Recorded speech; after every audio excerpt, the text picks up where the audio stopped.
সন্ত্রাসী যারা মেরেছিস, এখন কি মেয়ে মানুষের মুখ থেকে তোদের গালি শুনতে হবে? অবশেষে ভারতে গ্রেপ্তার শরীফ ওসমান হাদি হত্যা মামলার প্রধান দুই আসামি। সেদেশেই রিমান্ড, তারপর খবর তাদেরকে বাংলাদেশে পাঠানোর প্রক্রিয়া শুরু হয়ে গেছে। অপরদিকে শুরু হয়ে গেছে এই গ্রেপ্তার ইস্যু নিয়ে নানান কাঁটাছেঁড়া। প্রশ্ন উঠেছে, হঠাৎ হাদির খুনিদের কেন ফেরত দিচ্ছে ভারত? আওয়ামী লীগের বিরুদ্ধে গিয়ে এত বড় ঘটনা ঘটাবে ভারত?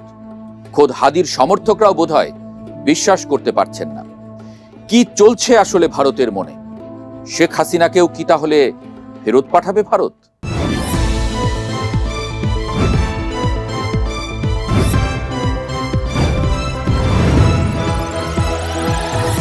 গত বছরের 12ই ডিসেম্বর ঢাকার পল্টনের বক্স কালভার্ট রোডের জুম্মার নামাজ শেষে নির্বাচনী গণসংযোগ করার সময় চলন্ত অটোরিকশায় ইনকিলাব মঞ্চের মুখপাত্র শরীফ ওসমান হাদিকে খুব কাছ থেকে গুলি করে হত্যার ঘটনাটি সারা দেশকে নাড়িয়ে দিয়েছিল।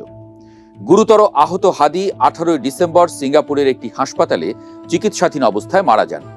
সেই হত্যাকাণ্ডের পর থেকে হাদির সমর্থকরা রাজপথে প্রতিনিয়ত সরব ছিলেন ন্যায় বিচারের দাবিতে।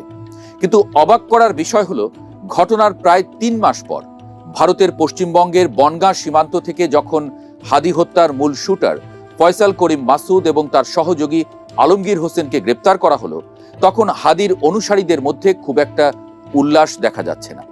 সামাজিক যোগাযোগ মাধ্যমগুলোতে ইনকিলাব মঞ্চের সমর্থকদের প্রতিক্রিয়া বেশ ঠান্ডা এবং অনেকটাই নিষ্প্রভ। অনেকেই অভিযোগ করছেন, খুনিদের ধরা পড়ার খবরে যতটা স্বস্তি এবং আনন্দ প্রকাশ করার কথা ছিল, তা কেন যেন সম্পূর্ণ অনুপস্থিত। দীর্ঘদিনের কাঙ্ক্ষিত একটি খবর আসার পরেও এই নীরবতা সাধারণ মানুষ থেকে শুরু করে রাজনৈতিক বিশ্লেষকদেরও ভাবিয়ে তুলেছে। অবশ্য এই গ্রেপ্তারের পেছনে বাংলাদেশের প্রতিরক্ষা গোয়েন্দা সংস্থা ডিজিএফআই এর একটি বড় ভূমিকা রয়েছে বলে গণমাধ্যমে খবর বেরিয়েছে। জানা গেছে, সম্প্রতি ডিজিএফআই এর নবনিযুক্ত মহাপরিচালক ভারত সফর করেন এবং সেখানে তিনি সুস্পষ্ট গোয়েন্দা তথ্য সরবরাহ করে আসামিদের গ্রেপ্তারের জন্য জোরালো চাপ দেন। ফলশ্রুতিতে পশ্চিমবঙ্গ পুলিশের স্পেশাল টাস্ক ফোর্স বা এসটিএফ গত 7 এবং 8 মার্চের মধ্যবর্তী রাতে অভিযান চালিয়ে এই দুই আসামিকে গ্রেপ্তার করে। আপাত দৃষ্টিতে এটি দুই দেশের গোয়েন্দা এবং আইনশৃঙ্খলা রক্ষাকারী বাহিনীর একটি বড় সাফল্য। কিন্তু বিশ্লেষকরা বলছেন, এই সফলতার নেপথ্যেও রয়েছে রাজনীতির এক গভীর ও জটিল অঙ্ক। বর্তমান রাজনৈতিক প্রেক্ষাপটে বিএনপি সরকারকে মসনদ থেকে নামানোর বা অন্তত বেকায়দায় ফেলার অন্যতম বড় একটি হাতিয়ার বা ইস্যু হয়ে উঠেছিল এই শরীফ ওসমান হাদি হত্যাকাণ্ড। হাদির খুনিরা ধরা না পড়লে এই ইস্যুকে পুঁজি করে সরকারের বিরুদ্ধে জনমত গড়ে তোলা যেত, রাজপথ উত্তপ্ত করে তোলা যেত। কিন্তু হঠাৎ করেই ভারতের তরফ থেকে খুনিদের গ্রেপ্তার এবং তাদের বাংলাদেশে ফেরত পাঠানোর প্রক্রিয়া শুরু হওয়ার বিষয়টি পুরো দৃশ্যপট একেবারে বদলে দিয়েছে। রাজনৈতিক মহলে কান পাতলেই এখন শোনা যাচ্ছে এক ভিন্ন তত্ত্ব। অনেকেই মনে করছেন, বর্তমান বিএনপি সরকার ক্ষমতায় এসেছে ভারতের এক ধরনের পরোক্ষ সমর্থন বা প্রেসক্রিপশনে। রাজনীতিতে এমন একটি গুঞ্জন দীর্ঘদিন ধরেই প্রতিষ্ঠিত যে ভারত কখনোই চায় না তাদের আশীর্বাদ পুষ্ট বা তাদের সঙ্গে কৌশলগত সমঝোতায় থাকা কোনো সরকার এই মুহূর্তে বড় কোনো রাজনৈতিক সংকটে পড়ুক বা ক্ষমতাচ্যুত হোক। হাদি ইস্যুটিকে যদি দীর্ঘদিন জিইয়ে রাখা হতো, তবে তা যে কোনো সময় বর্তমান সরকারের জন্য বুমেরাং হতে পারত। বিরোধী পক্ষ বা ইনকিলাব মঞ্চের মতো সরকার বিরোধী কট্টর সংগঠনগুলো এই ইস্যুকে কেন্দ্র করে আন্দোলন চাঙ্গা করার বিশাল সুযোগ পেত। তাই ভারত সরকার অত্যন্ত সুকৌশলে হাদির খুনিদের গ্রেপ্তার করে বাংলাদেশের হাতে তুলে দিচ্ছে। আপাত দৃষ্টিতে মনে হতে পারে, ভারত বুঝি আইনের শাসন বা ন্যায় বিচারের স্বার্থে বন্দি প্রত্যর্পণ চুক্তির প্রতি অগাধ সম্মান দেখিয়ে এই কাজ করছে। কিন্তু সমালোচকদের মতে ভারত আদতে এই খুনিদের ফেরত দিয়ে বর্তমান বিএনপি সরকারকেই রক্ষা করছে চাপ থেকে। সরকারের মাথার উপর থেকে একটি বড় রাজনৈতিক চাপ এবং অস্বস্তি সরিয়ে দিচ্ছে নয়াদিল্লি। খুনিরা দেশে ফিরলে স্বাভাবিক আইনি প্রক্রিয়ায় তাদের বিচার হবে, ফলে সরকারকে আর ব্যর্থতার দায়ে জবাবদিহিতার কাঠগড়ায় দাঁড়াতে হবে না। ভারতের এই অত্যন্ত সুচিন্তিত পদক্ষেপের কারণে হাদি হত্যা ইস্যুটি তার রাজনৈতিক উত্তাপ সম্পূর্ণ হারিয়ে ফেলল বলেই মনে করছেন বিশ্লেষকরা। এই রাজনৈতিক সমীকরণের কারণে মূলত হাদির খুনিদের বিচারের জন্য এতদিন যারা রাজপথে গলা ফাটিয়েছেন, তাদের মধ্যে কোনো উচ্ছ্বাস নেই।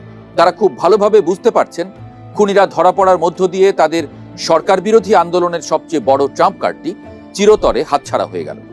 এখন আর হাদি ইস্যুকে সামনে রেখে নতুন করে কোনো বড় জমায়েত বা রাজপথ গরম করার সুযোগ তাদের সামনে অবশিষ্ট নেই।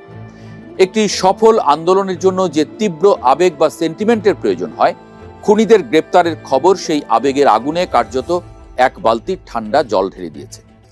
খুনিদের ফেরত দেওয়ার এই ভারতীয় সিদ্ধান্তে তাই ইনকিলাব মঞ্চ বা হাদির কট্টর সমর্থকদের খুশি হওয়ার বদলে এক ধরনের হতাশা বা রাজনৈতিক হিসাব নিকাশ মেলাতে না পারার আক্ষেপই বেশি স্পষ্ট হয়ে উঠছে সামাজিক যোগাযোগ মাধ্যমের পাতাগুলোতে। তবে হাদির খুনিদের ফেরত দেওয়ার এই চাঞ্চল্যকর ঘটনা আরেকটি অনেক বড় এবং গুরুত্বপূর্ণ প্রশ্নকে সামনে নিয়ে এসেছে, যা নিয়ে এখন সারা দেশ জুড়ে চায়ের কাপ থেকে শুরু করে রাজনৈতিক টকশোগুলোতেও তুমুল ঝড় উঠেছে।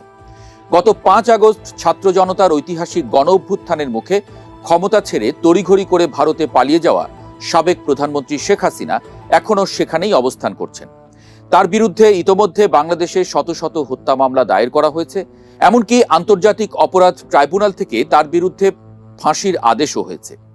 বাংলাদেশ সরকার তাকে ফেরত আনার ব্যাপারে বারবার কূটনৈতিক পর্যায়ে কথা বলছে। এখন ভারত যখন খুনি ফয়সাল এবং আলমগীরকে গ্রেপ্তার করে দ্রুততার সঙ্গে ফেরত দেওয়ার প্রক্রিয়া শুরু করেছে, তখন সাধারণ মানুষের মনে আরেকটি প্রশ্ন বারবার ঘুরপাক খাচ্ছে, তবে কি শেখ হাসিনাকেও এবার ফেরত দিতে পারে ভারত? যদি সাধারণ অপরাধী বা খুনিদের ক্ষেত্রে ভারত বন্দি প্রত্যর্পণ চুক্তি বা প্রতিবেশী দেশের আইনি কাঠামোর প্রতি এতটা সম্মান দেখাতে পারে, তবে শেখ হাসিনার ক্ষেত্রে তারা কি করবে? বিশ্লেষকরা অবশ্য বলছেন, শরীফ ওসমান হাদির খুনিদের ফেরত দেওয়া আর সাবেক প্রধানমন্ত্রী শেখ হাসিনাকে ফেরত দেওয়ার বিষয়টি একই পাল্লায় মাপার ঠিক হবে না। ফয়সাল বা আলমগীর নিছকই খুনি বা সাধারণ পর্যায়ের অপরাধী। তাদের সঙ্গে ভারতের রাষ্ট্রের সরাসরি কোনো রাজনৈতিক, অর্থনৈতিক বা কৌশলগত স্বার্থের সম্পর্ক নেই।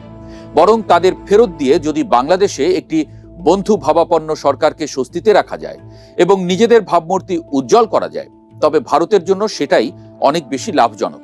কিন্তু শেখ হাসিনার বিষয়টি সম্পূর্ণ ভিন্ন মেরুর। তিনি দীর্ঘ 1.5 দশক ধরে ভারতের সবচেয়ে পরীক্ষিত এবং বিশ্বস্ত মিত্র হিসেবে কাজ করেছেন। চরম বিপদের দিনে তাকে বাংলাদেশের হাতে তুলে দেওয়া ভারতের জন্য একটি বিশাল কূটনৈতিক এবং নৈতিক পরাজয় হিসেবে বিবেচিত হতে পারে। তাছাড়া আন্তর্জাতিক পরিসরে ভারতের ভাবমূর্তিও এতে প্রশ্নবিদ্ধ হওয়ার মারাত্মক শঙ্কা রয়েছে। ভারত কখনোই চাইবে না তাদের কোনো পুরনো মিত্রকে বিপদের মুখে ঠেলে দিয়ে অন্যান্য মিত্র দেশগুলোর কাছে একটি ভুল বার্তা দিতে। তাই খুনিদের ফেরত দেওয়া মানেই যে শেখ হাসিনাকেও অবিলম্বে ফেরত দেওয়া হবে, এমনটা ভাবাটা হয়তো এই মুহূর্তে একটু বাড়াবাড়ি হবে। তা সত্ত্বেও হাদির খুনিদের গ্রেপ্তারের ঘটনাটি বাংলাদেশ সরকারকে অন্তত একটি শক্ত মনস্তাত্ত্বিক ভিত্তির উপর দাঁড় করিয়ে দিয়েছে, তা অস্বীকার করার উপায় নেই। বাংলাদেশ সরকার এখন অনেক বেশি আত্মবিশ্বাসের সাথে এবং জোরালোভাবে ভারতের কাছে এই দাবি তুলতে পারবে যে অপরাধী যেই হোক না কেন, তাকে বাংলাদেশের আইনি প্রক্রিয়ার মুখোমুখি করতে ফেরত দিতে হবে। এই বন্দি প্রত্যর্পণ চুক্তির সফল প্রয়োগ আগামী দিনের ভূরাজনীতি এবং কূটনীতিতে একটি বড় প্রভাব ফেলবে। ভারত হয়তো এখনই শেখ হাসিনাকে ফেরত দেবে না, কিন্তু হাদির খুনিদের প্রত্যর্পণের এই দৃষ্টান্ত আগামী দিনে শেখ হাসিনাকে দেশে ফিরিয়ে আনার ক্ষেত্রে একটি অত্যন্ত গুরুত্বপূর্ণ আইনি নজির বা টেস্ট কেস হিসেবে কাজ করতে পারে। রাজনীতির মাঠে শেষ কথা বলে কিছু নেই। আজ যা অসম্ভব মনে হচ্ছে, কাল আন্তর্জাতিক কূটনীতির মারপ্যাঁচে এবং ভূরাজনৈতিক স্বার্থের রদবদলে তা হয়তো চরম বাস্তব হয়ে ধরা দিতে পারে। তাই হাদির খুনিদের দেশে ফেরতের এই প্রক্রিয়ার দিকে যেমন সবার নজর রয়েছে, তেমনি এই ঘটনার সুদূরপ্রসারী প্রভাব শেষ পর্যন্ত বাংলাদেশের রাজনীতির সবচেয়ে বড় প্রশ্নটির অর্থাৎ শেখ হাসিনার ভাগ্য নির্ধারণে কোনো ভূমিকা রাখে কিনা, সেটাই এখন দেখার বিষয়।